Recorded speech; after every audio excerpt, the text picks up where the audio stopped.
just a KJ, it seemed like their pressure selectively kind of sped you up a little bit there, especially in the first half when they were able to take the lead. How much did that, you think, lead to this as well? Just kind of got you guys out of your element. For a little bit, they did speed us up, but we knew coming into the game that that's the type of team they are. They like pressing after makes, and so I think we adjusted, pretty well, slowing ourselves down. But I think at the end of the day, we just gotta be better as a collective, executing stuff we already knew coming into the game, especially myself. KJ, you talked about execution. There was kind of periods in the game where you had a hard time getting the ball in bounds after made shots.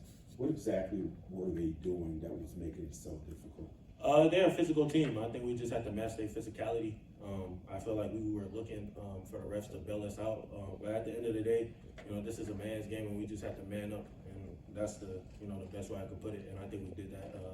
As the second half went on, I felt like it was easier. And for Malik, how did it change the game that Julius got in foul trouble so early when he's such a big part of what's done here? I think it played a major factor. It forced us to play more inexperienced players or go smaller, and they had size on the inside, and I feel like that's what they tried to take advantage of. So him getting in foul trouble kind of put us in a tough spot for sure. Let's go to John Titel, Hoop Station. Thanks. For Coach, I believe the last time that Bryce Hopkins faced Georgetown, you were coaching him at Providence 3 years ago. I was curious either what sort of relationship you two have or how nice it is to see him healthy on the court, even though he's doing it to your guys.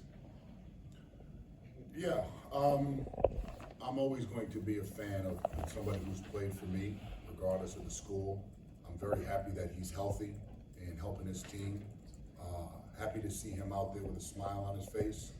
I was hoping he'd go 1 for 55 and turn the ball over 75 times and, play well the next game. But I mean, I'll always have a relationship with every player I've ever coached, and very happy to see him out there playing because he went through a really tough injury. Let's go to Ron Bailey up here, and then we'll go back to the back. For either one of the players, did you guys feel targeted at all by them? Patino said basically that's what he did. I feel like every game, me and KJ gonna get the other team's best shot. Being the players we are, we're gonna be on the top of the scout, so everybody's gonna give us their best shot. So I didn't feel any extra pressure. I feel like KJ probably didn't feel any extra pressure. We just went out there and played our game. All right, Coach, did you feel a little bit blindsided with St. John's shooting their 3-pointers, them executing with 3-pointers, because they came in there 30%, they shot about over 50% tonight? Do you think it was just their night, or you think it was just their night, or you think you could have just done better defensively? A couple of things, there are days where the ball goes in the basket. You got to give them a lot of credit, right? I thought they had some open shots that they made, and they made some contested ones. There are going to be there are days where the ball does go in the basket. You got to give them a lot of credit. When you look at a veteran team, okay, Ejiofor, senior, Hopkins, 5th-year senior, Sellers, senior, their senior-laden team playing against still the youngest team in the Big East, right? We scored enough points to win today. You score 83 points at home, you got to win the game. So we got to concentrate more on what we do. They shot the ball well. They played the ball right. Ejiofor, preseason player of the year. He was a man in there. He was a man amongst boys in there. So you got to give them credit. Physically, we were overwhelmed today. So give them credit. We'll get better because of this game. I'm so happy 2025 is done, right? We've lost 2 consecutive home games in this building. We got to find a way to get it back. And the season's long, right? We're 3 games in. We played 20. So there's a lot of games left to play. Love my team, excited about my team. We got to find a way to get our defensive identity back, and we will do that. We will do that. It's frustrating to see the ball going through the net at a high volume.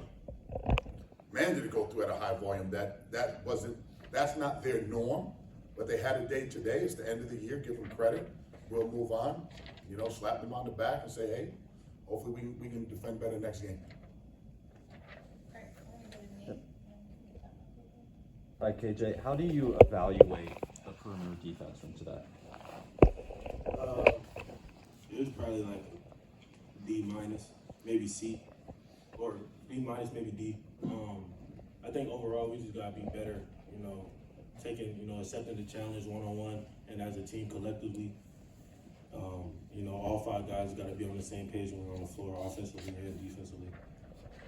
And Coach, St. John's had 23 second chance points. What do you think was working for them in terms of rebounding to that? Physicality, like this, again, this is Big East, man. This is a man's league, right? And we've talked to the guys about that, and it's a growing up experience for them. I thought Fort grew up today. I thought we got great minutes out of Seal today, right? You're talking about 2 redshirt freshmen going against seasoned, seniors. So, I'm not gonna look at this and be like overly upset. I'm disappointed, but at the same time, I saw some growth in some of our men, right? And we'll get better because of this game. This game will definitely help us get better. Disappointed that we lost for our fans, our students, and everybody, but at the same time, this is a journey, it's a process. It's a process. Everybody wants to win today. Let's evaluate where this thing's gonna be in March. All right, thank you. And how was it being back at practice, being back on the sideline tonight? Awesome, amazing. A lesson learned, right? The water's really, really good today. Really, really good today. I don't want to throw it at you. I don't want to lose my job. But at the same time, one thing I am is incredibly grateful to be a coach, right? The winning, the losing. When I look at the landscape of college basketball right now, so much attention is not being paid to why we actually recruit student athletes. Everybody's getting lost in the sauce of money and transfers and this. What about a college degree? 1% of these kids are gonna be able to make basketball and a living, 1%. So 99% of these kids are gonna need a real job. Our job as the role models, as the teachers, as the leaders of tomorrow's men, is to really tell them, get an education because the bag is in the G. There's no better education in America than Georgetown University. That's where they're going to make their living. And I'm not trying to philosophize, but that's real. That's keeping it what the kids call a buck. You understand that? We're gonna win games, lose games. I can go to bed at night knowing I'm gonna do everything I can in a very, very transparent way to sell education to our young men. Because at the end of the day, that's what it's about for me. That's why I got into it, right? Not for the money, not for the glory, not for the winning. Helping young men grow, giving them an opportunity to do something they didn't think they could do. When they walk across the stage with a Georgetown education, they will say, damn, I'm a Georgetown graduate. Vince was doing some stuff in warm-ups, Gabriel obviously as well. How soon do you think either of those guys are going to be able It's day to day right now. For sure, it's day to day. We have another doctor's visit with Vince. For sure, we could have used him today, and he would have had a little bit of pop with him on that. I'm curious where you say my kids were targeted. Elaborate on that. I have that question. Physically, you were saying like they had wanted to wear him down, so the pressure, they were just attacking him. That's what he's basically saying. Okay. I appreciate you elaborating on it. Let's go to Rasheen and then we'll get Marcus again. Hey, Rasheen, how are you? I'm doing great. Happy New Year to everybody. Happy New Year. My man. What are your New Year's resolutions for this team? I have individual resolutions. They have to have their own resolutions. My resolution is to be the best person I could be, lose some weight, try not to internalize everything after every single play, every single win or loss. Trust the process, build new relationships, give back to others, make other people smile, be a better husband, be a better father. They have their own, ask them that. I'm just the leader, the coach. I don't shoot, I don't defend, because they'd have had 10,000 points if I was out there playing. KJ and Malik, you want to talk about your New Year's resolutions? Just to be a better man overall and grow and mature physically, mentally, spiritually, on the court and off the court. Yeah, same thing as KJ, just growing as a man for real. So I can't get too in detail, but just improving as a man. All right, let's go to Marcus and then we'll get Jeremy. Guys like Jaden have gotten a lot of experience because Vince has been out. When Vince returns, what do you envision for some of the players who have gotten minutes because he's been out? And do you think what they've learned can be transformed in less minutes per game? I'm playing Vince. Let's call it what it is. He's gonna play. We have, we'll have meetings and, we have to figure it out. That's what we're paid to do. That's what we're paid to do. So, do we go to jumbo lineup? We don't know. Don't know. Again, he has to get healthy first. So let's address that.